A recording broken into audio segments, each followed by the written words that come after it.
네. 버블 버블 버블 버블 버블 버블 정말. 버블 버블 버블 버블감.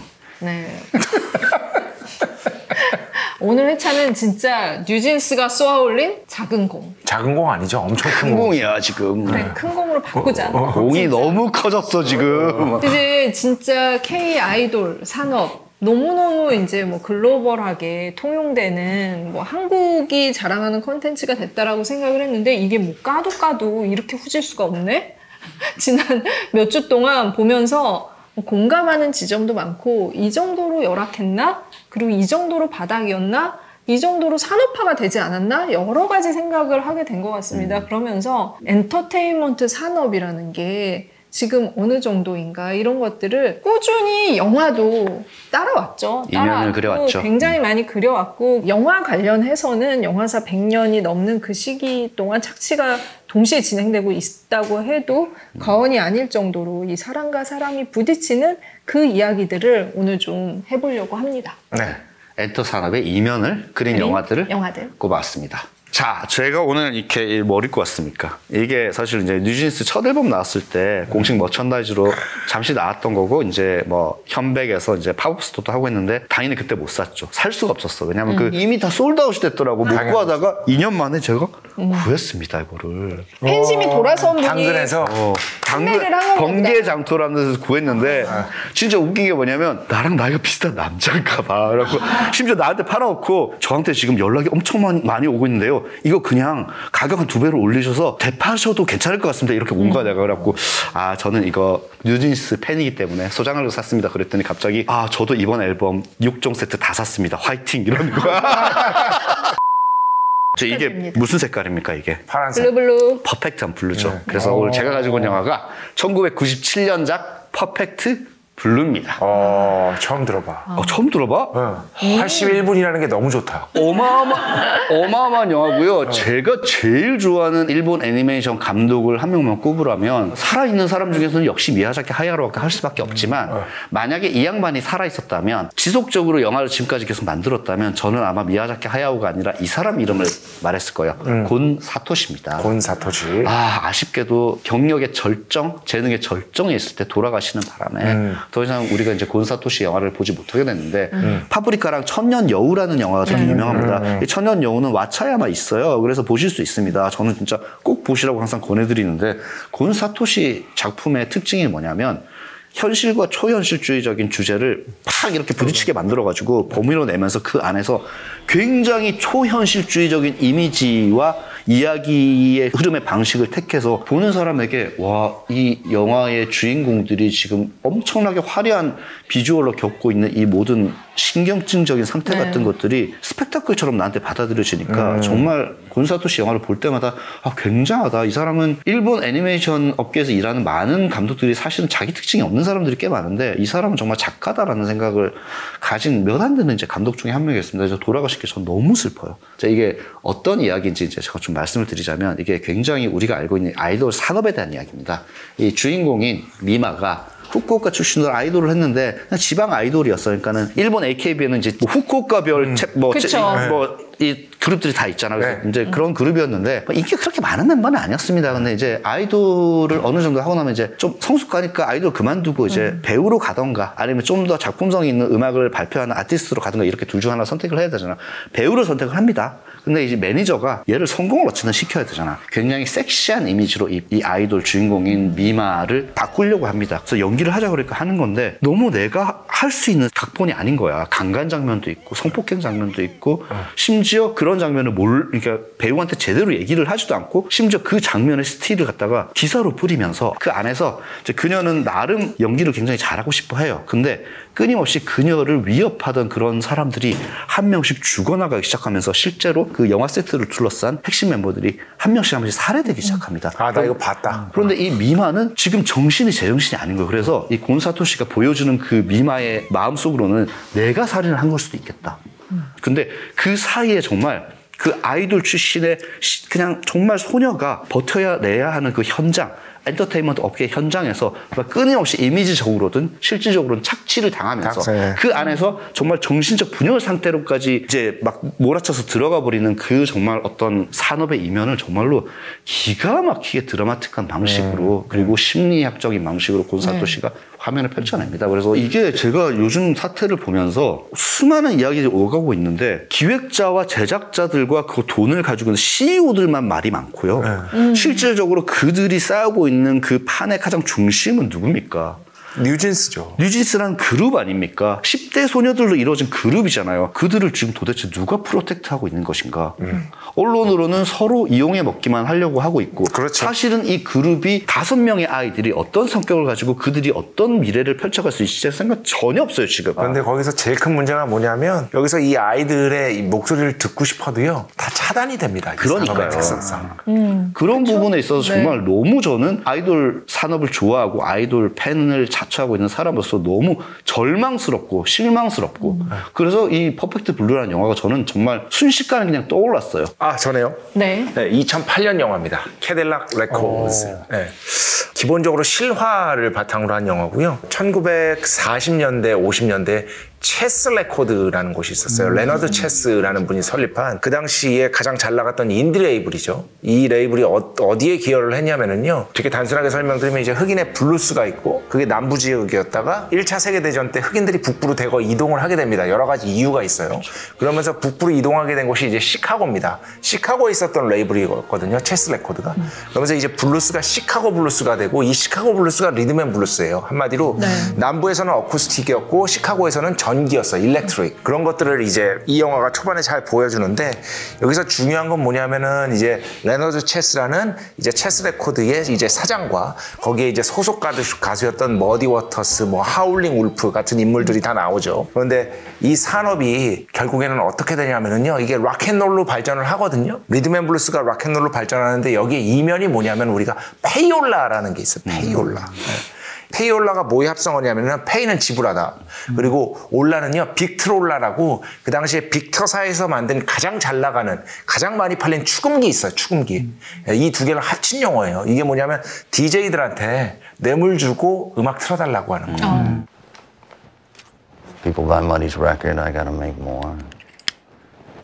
Then I'm into you every month. 이게 레이라는 영화에서도 나옵니다. 레이 찰스의 그 일생을 다룬 레이라는 영화에서도 나오는데 그래서 1950년대 후반에 결국에는 법의 철퇴를 맞아서 락앤롤이라는 용어를 발명했던 알란 프리드라는 DJ도 은퇴를 하게 되거든요.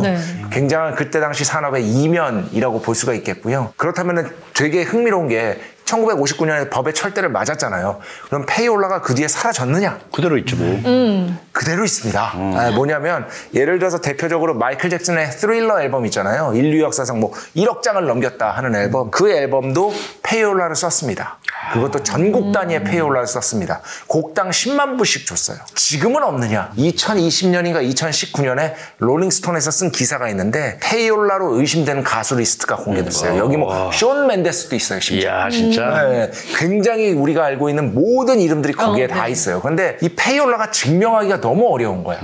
그렇기 때문에 아마도 지금도 페이올라는 계속되고 있을 것이고 그 외에도 음반사들이 여러 가지 이면의 방법들을 씁니다. 뭐냐면 덤핑이라든지 엄청 많이 엄청 아니면은 뭐 사재기라든지 한국 당연히 엄청 해요. 네, 한국도 그렇고 미국도 마찬가지예요. 맞아요. 사실 우리가 보고 있는 이 차트라는 것이 어떤 순수한 결과물이 아니라는 거예요. 근데 아시잖아요. 음반 프로모션 다 합니다. 그래갖고 유튜브 조회수 진짜 갑자기 엄청나게 많이 나오잖아요. 그중에 90%는요 프로모션 돌려가지고 도달률 높인 거예요. 그리고 그렇죠. 안에 뭐 카드 들어있어가지고 카드만 빼고 음반 다 버리고 막 이런 일들이 정말 벌어지고 있잖아요, 실제로. 랜덤으로 팔아서. 그래서 사실 지금 한국의 유튜브 조회수랑 첫 주 판매량은 믿을 수 있는 어떤 그런 숫자가 더 이상 아닌 것 같아. 사실 조금 심하게 말하면 팬심을 착취하는 거죠. 착취하는 거죠. 나 같은 팬들을 착취하는 거거든, 그게. 지갑을 열게 만드는. 그런데 그런 것들이 사실 이 영화에서도 나오거든요. 이렇게 DJ한테 돈을 쥐어주는 장면들이 나오는데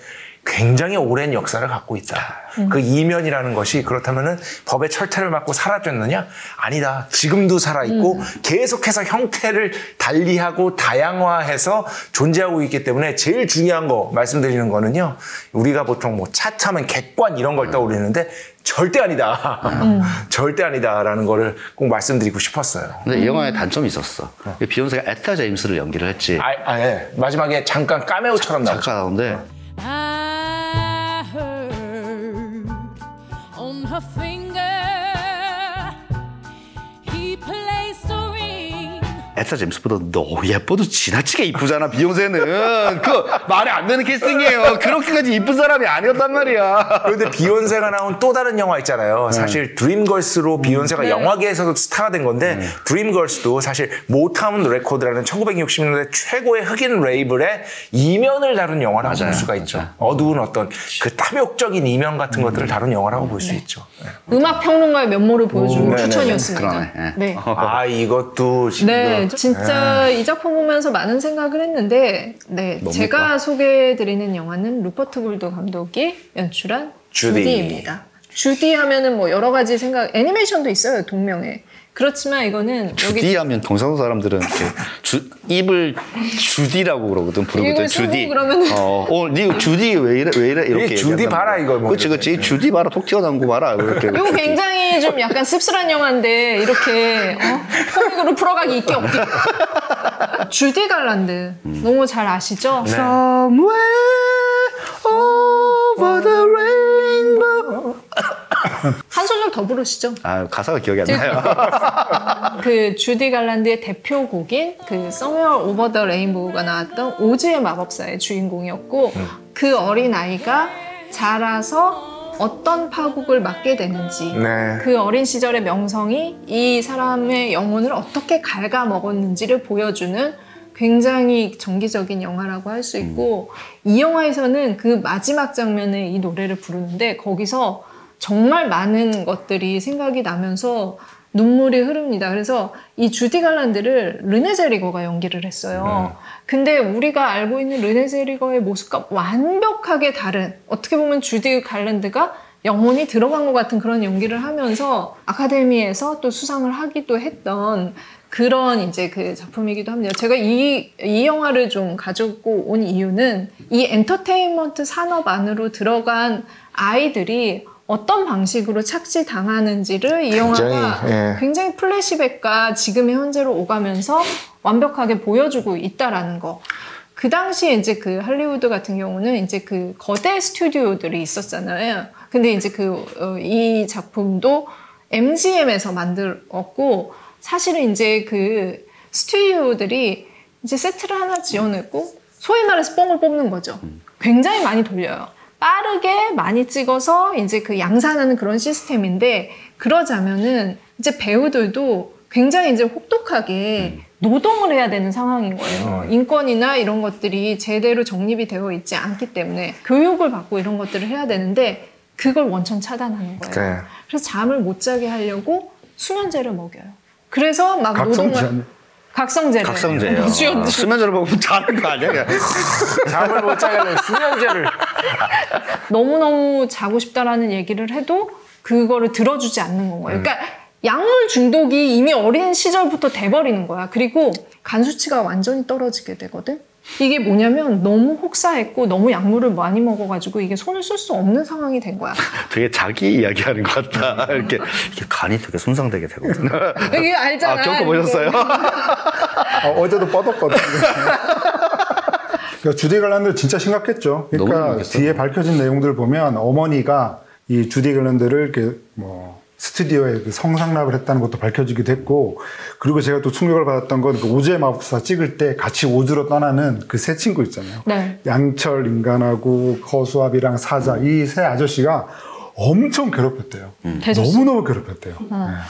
그 얘기 듣고 오즈의 마법사를 좋아했던 사람으로서 정말 슬펐습니다. 코카인을 계속 공급을 했대요. 마약 중에 각성이 효과가 제일 좋은 게 코카인이라고 하는데 그거를 영화사에서 애를 계속 이렇게 먹인 거야. 이렇게 그래가지고 잠 못 자게 해서 계속 써먹으려고. 사실 오즈의 마법사 속의 주디 갈란드 연기는 제정신으로 하는 연기는 아니야. 근데 이게 이 사람이 기댈 데가 없어. 어릴 때부터 자기를 착취하는 성인들에게만 둘러싸여 있었기 때문에 성인이 되고 나서 이 주디 갈란드는 계속 의존할 대상이 필요한 거야. 그게 뭐야? 결혼이란 말이에요.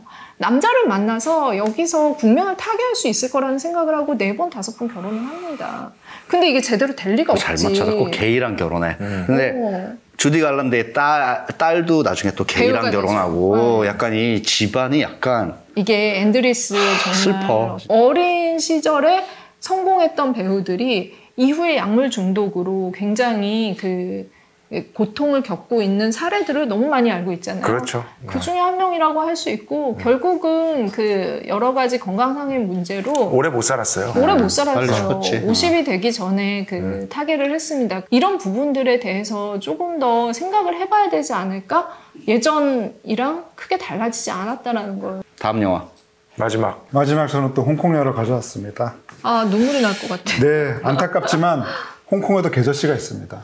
홍콩에도 계저씨가 있고 많지. 그래서 이제 홍콩에서 이 계저씨들과 연예계 내에서 맞다이를 뜨면서 버텨왔던 사람이 바로 매연방입니다. 아하. 네. 제목은 매연방 디렉터스 컷.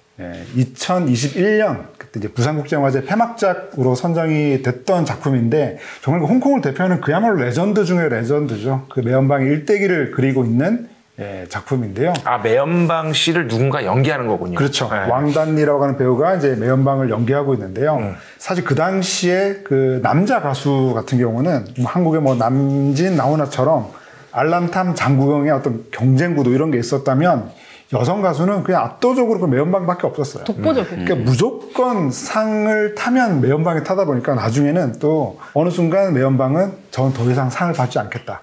저한테 더 이상 상을 주지 마세요. 네. 그러니까 상을 받으러 가는 것도 되게 피곤한 거예요. 그 상을 안 받는다는 그 결정도 했고, 나중에는 뭐 이런 그 홍콩 연예계는 또 삼합회와 결탁돼 있다 보니까 이 삼합회의 그런 계저씨들이 뭐 이런저런 자리에 부르는 거예요.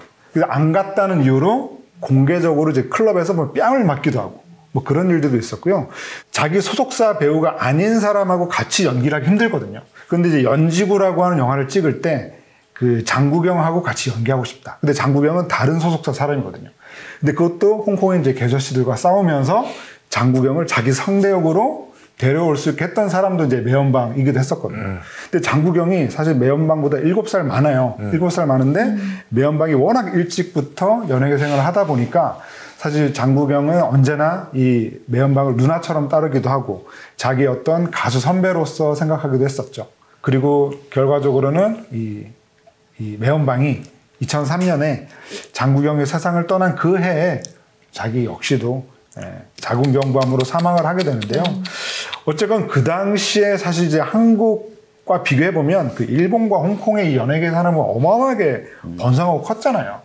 그래서 그 당시에 이 여성 아티스트가 얼마나 이 계저씨들과 맞다이를 펼치면서 힘들게 살아왔는지를 잘 보여주는 작품이 투쟁의 역사네. 네, 바로 투쟁의 역사야. 나이가 들어서 활약하는 내지는 나이가 들어서 어떤 모습으로 변했을지 그 모습을 굉장히 보고 싶었던 배우 중에 한 명이 매연방이었어요. 너무 진짜 매력적이었죠. 파워풀하고 매력적인 그런 이제 그 배우의 조건을 가지고 있었던 사람. 얼굴이 한 방에 기억되는 얼굴이야. 그쵸. 진짜 임팩트가- 그 배우 얼굴이 진짜 매연방은 한 방에 기억돼. 네. 아, 그리고 독보적이죠. 홍콩 계저씨들 중에 최악의 계저씨가 사실은 제가 너무 좋아하는 영화에 나온 사람이에요. 그 천밀밀에서 그 귀여운 이 그 미키마우스 미키마우스. 배우 이름 뭡니까? 증지위 아시잖아요. 증지위가 저거잖아. 그 무간도 2편. 한친 그런데 알고 보니까 삼합회 멤버 중에 한 명이고 자기 영화에 여성 신인 배우들을 출연시킨 다음에 뭐 네, 기사 수행을 한다거나 뭐 이런 식의 사건들이 너무 많았기 때문에